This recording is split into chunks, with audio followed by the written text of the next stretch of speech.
I am Muchaneta to Napel, and I'm here at the Key House, which is the innovation hub for Munich Fabric Start. I'm excited to introduce my guests. We've had a bit of a natter on stage, didn't we? I was moderating a panel with them, and they have some amazing little nuggets to share with us. So I dragged them over to my sofa for a chitter chat. And we've got Camilla, we've got Cyrus, and we've got Johanna. So I'm going to let you guys do a quick short introduction so our audience understands who they're talking to. I'm Camilla. Thank you for having me here, Muchaneta. Upstream traceability expert working in the label and textile industry for 20 odd years and become now colleagues with Cyrus. Handing over to you. Thank you. Cyrus Gilbert-Ralph from Kessler and also from Fashion360. We provide digital ID platform that allows every garment to have a unique identity, and we believe that unlocks a lot around manufacturing, around brand traceability, and ultimately about promoting circularity. Hi, my name is Johanna Stemberger. I'm working for Tomra, and we're a global leading technology provider, giving the circular economy the solutions they need to scale. So I'm working actually on building highly automated textile sorting plants across Europe, and I'm happy to be part of Fashion360 together with Camilla and Cyrus.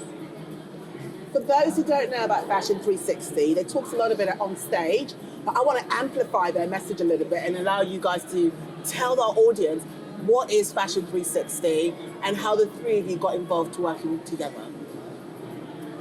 I start? Sure.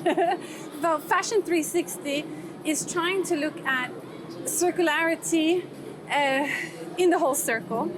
And we came together, the three of us, because we have one piece of the puzzle each. And we believe that nobody can actually offer a total solution on their own. So we said, let's come together, let's interact to see if we can connect that circle completely, birth and life and renewal. And how is it going so far? You know, all I would add was at the beginning, we were looking at these super complex giant puzzle around how does apparel embrace circularity? Everyone wants to, right? But actually the opportunity to do so, it's too hard to put your hands on.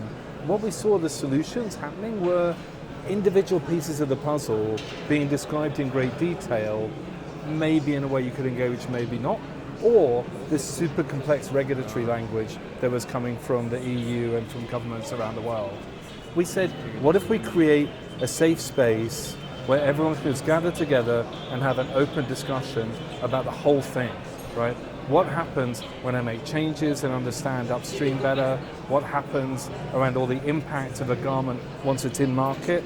And what happens when a garment's reached the end of its life? What can we do next? Can we have that as one conversation together? And everyone was like, yes, please. So since then, we've been trying to facilitate that conversation, physical in-person events, and we're just going live with our website, fashion360.live, where we're expecting to facilitate the next round of that discussion and maybe provide some assets to the market to help people think about what's going on.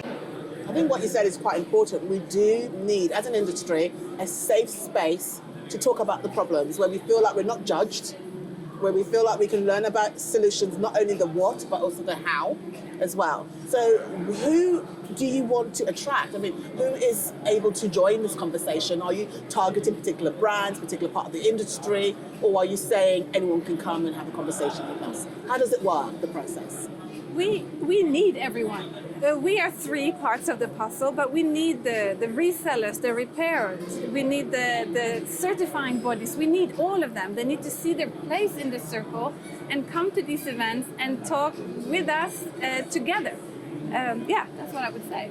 It's got to be an open door, I think, because there's so many knock-on effects of decisions that we make in different parts of the value chain that are impossible to understand. We definitely don't have all the answers, and so we're looking to, without becoming out of control, how can we keep a conversation that's practical and useful, but cover broader areas than any single vendor is ever going to do, right? And a lot of what happens around emerging technologies and societal change and these giant impacts is you're either locked inside a policy maker, right?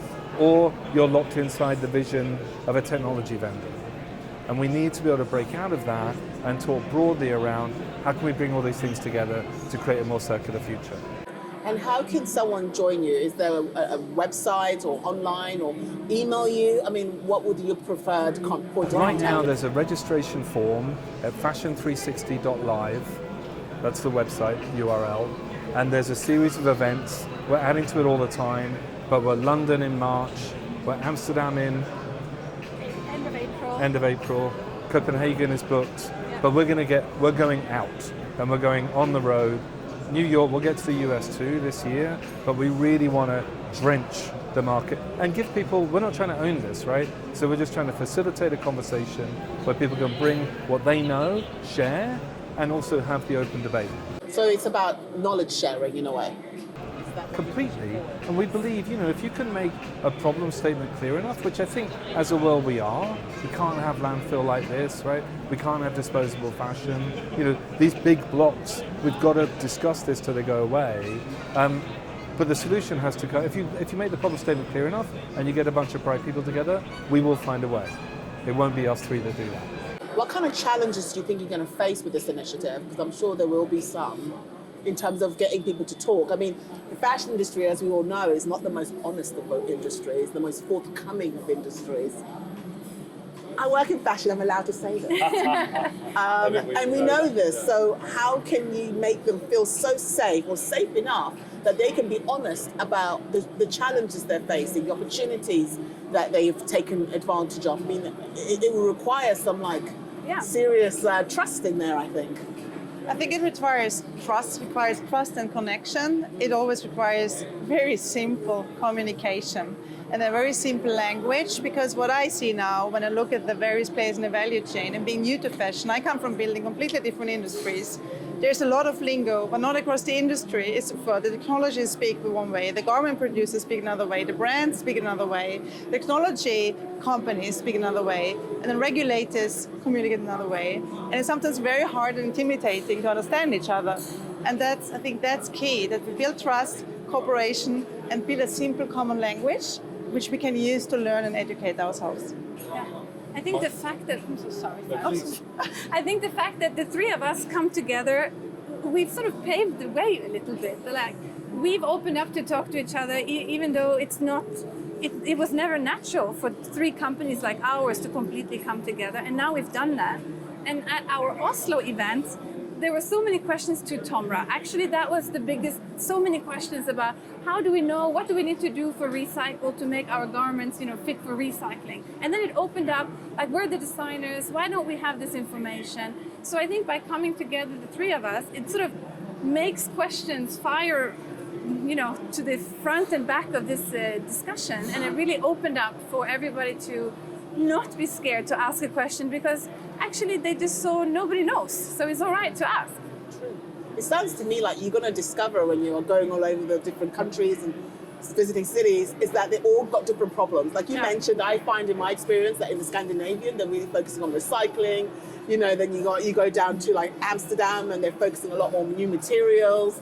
And then you go to London and they're focusing more on how can we make more money. Like everyone's focus in sustainability, depending on what part of the world you're in, is very different. Yeah. So how are you going to address that? Well, one part I hope that we're going to achieve, although I haven't seen this yet, is that we would encourage brands and vendors to not compete on standards.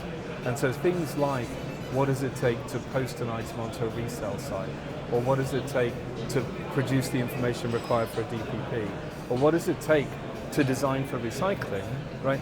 Those things should be common knowledge, right? Open source, completely available to everybody, and hopefully free, right? And then you can compete on quality, and you can marketing and all that magic world of where brands are so brilliant at, but we can create a safe, simple platform for the moving parts that are going to make this work. It sounds to me like you want to make it accessible to everyone, because when you look at DPP, a lot of people that are implementing this technology are luxury brands. Mm-hmm. So when you are a high street brand or a startup brand, you seem like it's not for you, it's for them. So, is it possible, do you think, to make this type of information that you want to bring to the table accessible? Is that possible? They say there's 90,000 fashion brands in Europe. I know, and they come with this stat. There's something like 3.5% of them make more than 10 million euros a year. And so that's, 89,000 and something SMBs that you can imagine are looking at the regulations coming on DPP where they're like, are you crazy, right? For those of us who are living in the UK, we're already trying to deal with what Brexit did to the industry, right? You can't move stuff cross-border, and now it's like we're going to layer on another bunch of information that I need, accessible in a certain way, blah, blah, blah. What can we do to simplify access to those things is another part of Fashion 360, right? The idea is everything that we know. You saw Camilla today talk through the building blocks of the DPP. That's so simplified, that problem, for everyone I know that's seen that presentation, that at the moment looks at like, I'll never be able to do that, to, oh, actually, I've already got most of this, right? And just that kind of, simple steps. When you hear Jana talking about what it takes to get stuff ready for recycling, there's debate around things like elastine, right? And if I don't have it in the product, I'm not likely to recycle it. There's these simple steps that we can share and get into, and I think they catch fire as a conversation, and we get something big industry-wide ahead. I think sometimes when you look at the industry, people are afraid that it won't happen. Yeah. But then I always say to them, look at online shopping. There was a moment when people said, shopping online? Yeah. Sounds unreal, or what do you mean? I'm not going to put my luxury brand online, make it accessible to everybody. Yeah. Look at the mobile phone. Yeah. It will happen. It's just a matter of whether you're going to be part of that change or you're going to be left behind. Yeah. Well, and there's, people always talk about the carrot and the stick, but the stick is real. We lived through GDPR, right? And everyone kind of remembers, like, I'm never going to get this to work. And now, those you accept all cookie stuff, no one really thinks that solved the problem. But nonetheless, Amazon have already had a €1 billion fine from the EU, right? So GDPR, so you can imagine how a DPP is going to go, right? They're going to say, hey, either you can't bring that into the EU full stop, it's impounded at the dock, right? Or you didn't satisfy the regulatory requirements as well.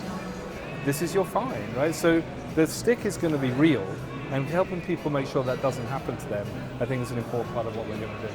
Firstly, what's going to happen to the UK, to be honest, is selling in the EU. Watch this space, people. Thank you so much for letting us know about Fashion 360. I will be watching what you guys are up to. Hopefully I'll attend one of your events in Amsterdam or Copenhagen. And thank you so much for coming to talk to me about it. I appreciate it. Can't wait to see you there. Thanks for having us. Thank you, Muchaneta. Thank you.